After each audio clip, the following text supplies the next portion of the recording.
processing the consistent beat on the speakers around the small, bright room. I have gathered all the images needed for the exam. The doctor will be in shortly to explain everything to you, the short brown-skinned nurse informed me as she slowly pulled the long probe from between my legs. Once out, she tossed the plastic covering into the trash can. No matter how many toys I stuck up my own coochie, or how big of a dick I took, the damn OBGYN ultrasound probe was a different type of beast. With a shaky breath, I nodded my acknowledgement of what she'd said. I'll print out the images I took, and then I'll go get the doctor. It shouldn't take more than a few minutes. The nurse hit a few buttons on the machine to print out a long sheet of paper. Once the images came through, she held them out for me to take. With shaking hands, I grabbed them. You can get dressed, the nurse explained. Thank you, I replied respectfully. Disbelief and shock clouded my mind as I tried desperately to make sense of my current situation. For about a week, I'd felt weird.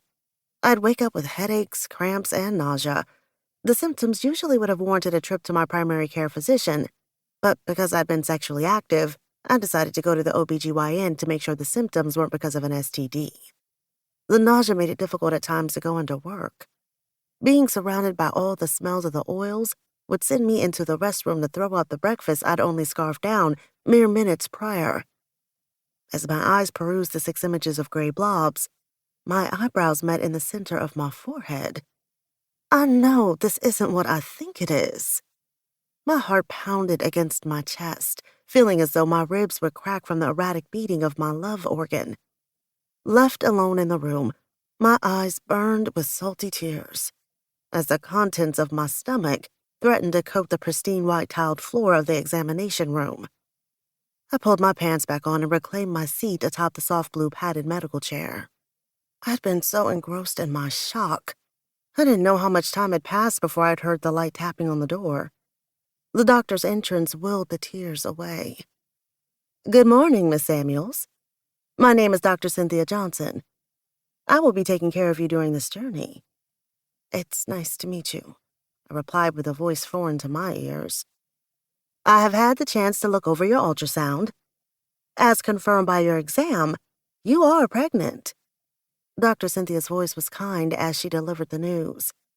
Was this something you planned? Definitely not, I stuttered. If you lift your shirt, I'll show you where the babies are located in your uterus, Dr. Cynthia instructed. Following the doctor's orders, I sat back and lifted my shirt. Dr. Johnson folded a thin layer of tissue paper in the waistband of my leggings. As she applied the gel to my lower abdomen, I frowned. You said babies, I mumbled. What did you mean by babies?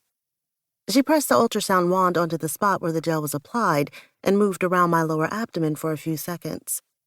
Once the screen cleared, 2 visible peanut-sized gray blobs were present. Using the cursor on the machine, she pointed to each fetus. Here is baby A and baby B.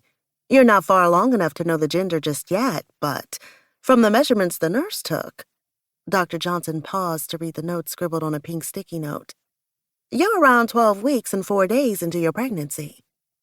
My ears must have been drunk or something because there was no way I could have heard her properly. Excuse me? Can you repeat that? I asked. There was no possible way I'd heard the doctor correctly. Did you say baby A and B? Yes, ma'am, Dr. Johnson replied with a soft smile.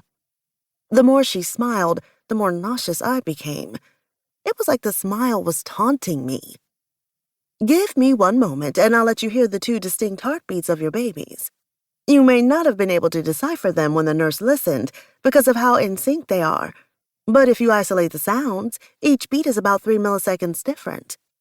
Dr. Johnson moved the wand in her hand and pressed a few buttons on the monitor before the undeniable sounds of strong heartbeats filled the room. Salty rivers poured from the rims of my almond-shaped eyes. My usual 20/20 vision was blurred from the stream cascading down my face. I had 2 tiny heartbeats inside of my womb, beating like powerful drums. What the fuck? Could I really be surprised? It wasn't like I was a poster child for safe sex. Gray and I had been going at it like